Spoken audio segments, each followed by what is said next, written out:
Just a quick update tonight. I bought some new footman's loops. These are nickel plated ones. I think they'll just be nicer on the car compared to the zinc. These will be fine inside the car, but for the bonnet straps I'll use these. So I got 6 of those. I did buy some of the rubber strip that goes down there, but it didn't fit very well, and I actually bought the wrong size. I bought one that was too thick. The base of it was 3/16 rather than 1/8, but I don't think it's going to work as well as just this lace tape stuff, cotton tape. So I'll stick with that. I have wheeled the tops of both panels. I had to take everything apart, and that's got rid of that banana in the top of the hinge. It's probably hard to see. The camera distorts it as well, but I've almost got rid of that. I think there might still be just a little bit, but that's looking a lot better, and the panels are fitting a little bit better. Again, they're at that point where just a couple of straps are going to hold them down.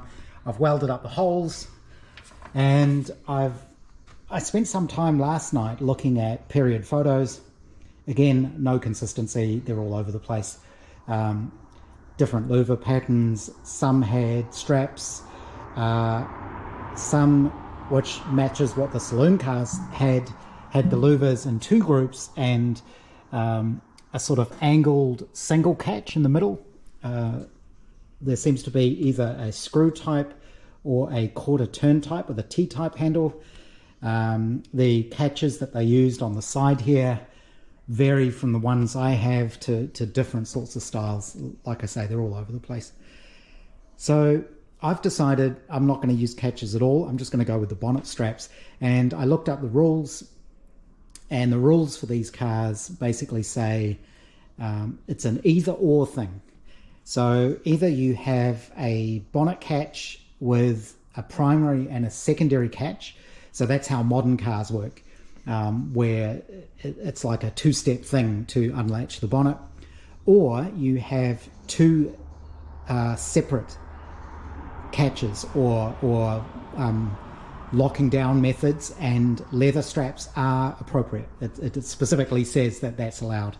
So 2 straps will be fine. That'll hold that down nicely. Yeah, it looks a lot better. The other thing I did was put this in the lathe and machine that nut down. It was sitting on top of that nut, well, the head of the bolt, because this is basically a bolt silver soldered to a piece of tube and then all nickel plated. I turned down the head of the bolt to 3/8, and I drilled a 3/8 hole through the radiator shell. So that now sits down about 1/8 of an inch further, and that has also really improved the fit and the look. So we're getting into fiddly little details now, but these aren't entirely smooth. I struggle to get the panels evened out. If you get the light just right, you can probably see it. There's little tiny hollows and things in there, and I just find I get to a point on my wheel where I just can't get those out. If I really try to aggressively do it, it just messes up the panel. So I'm going to stop there. Again, I don't think it'll be noticeable once you've got a couple of straps on here and paint and all sorts of things going on. It'll be fine. Fit is a lot better. Since I remade that bottom panel down there, I'm actually considering remaking this one because I'm not happy with the fit down here. Even though you can't really see that because it's behind the exhaust pipe, I know it's there. And also I need that to be closer to do the same trick with the bracket that I did on the other side, to secure the bottom of that. And I think what I will do when I make the new one is I'm going to extend it up further so that I can put on this side, I may just use Dzus fasteners. I think they're slightly out of period, but not too far. Or else I'll use screws with captive nuts to basically secure down this side. That'll lock this side together, because this isn't the side you typically need to get into. So if I have some fastenings on that, that's going to hold that all solid, but it's undoable if you need to.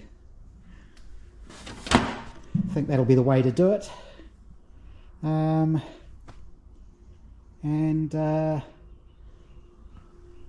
I think that was everything. But yeah, I'm much happier now with, I can feel a wobble there. I'm much happier with crown in that rather than it either being flat doesn't look right. It needs a little bit of crown to look right, even though it's effectively a straight line. Now, like I say, the camera hides things. That's where I'm going to leave it tonight. Tomorrow is my in-town day, so I won't get much done. The other little piece of news is, one, I've stuck my learner plate on the back of the bike. I've booked this in for its warrant of fitness next Monday. I should be able to ride up the road. Legally, you can do that. I can ride up the road to get the warrant. Once I've got the warrant, I can get the registration off hold, which basically is you just pay to get it back on the road. And then this will be road legal, which is good. I've been watching a lot of motorcycle crash films on YouTube. There's a channel called Dan the Fireman, and he's a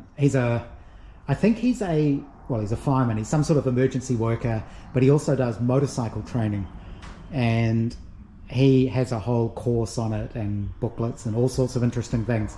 But I'm finding watching his films really interesting because he looks at dash cam or collections of helmet cam footage of motorcyclists going wrong, and he talks through what they did wrong and what they should have done better. And I'm finding it actually quite useful because he just drums in the same things over and over again about positioning on the road and looking for hazards, having an escape route, all those kind of things. So I'm actually finding it quite educational. So hopefully Monday this gets its warrant and it'll be on the road.